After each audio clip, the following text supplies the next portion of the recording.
So, how can women better understand the emotional language of their husbands? And what advice would you give to wives who want a deeper connection with their husband but don't know how to reach them?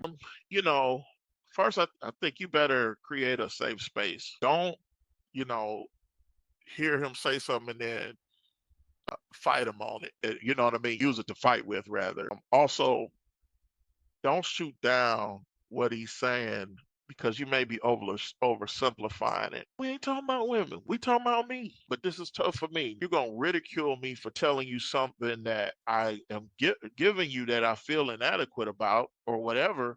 Then you tell me how that's stupid to feel inadequate about. So now it's not safe. And so I think that, well, how do I repair it when I've done that? And let me say this, a lot of times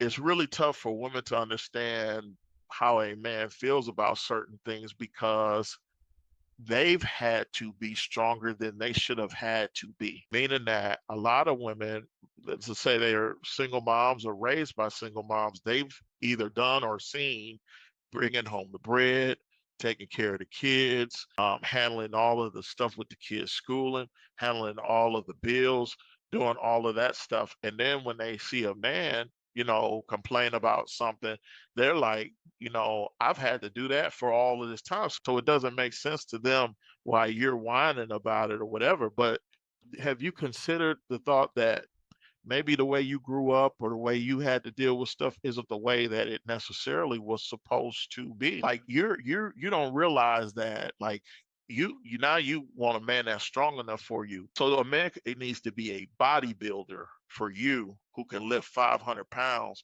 because you can lift 200 pounds. When an average woman can't lift 200 pounds, she's satisfied with a man who can lift 200 pounds. But because you've had to lift so much in your life that you are a female bodybuilder yourself, you look down on any man that's not a male bodybuilder who doesn't have that same kind of strength. And really, the man has got the normal strength he's supposed to have. It's just that you are way stronger than you probably were intended to be or naturally would have needed to be. And so now, like, it ain't good enough for you. And so you're looking down on him for being average or being adequate, but it's inadequate for you because you've had to be so much